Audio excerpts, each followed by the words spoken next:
Pagbalik, kukuha muna ako ng sili. 3 sili lang ang nakuha ko kasi wala pang bunga. Ayan. At, syempre,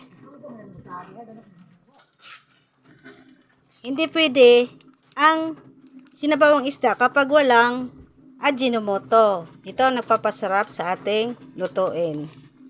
Ayan. Ayan. Diba? Pag may Ajinomoto, tsak ang sarap ng pagkain.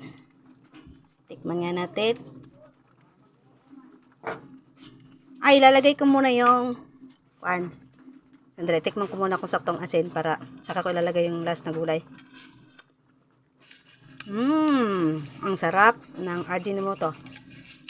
Walang pang asin kasi pamalihog sa asin, bebe. Ablihit palihog.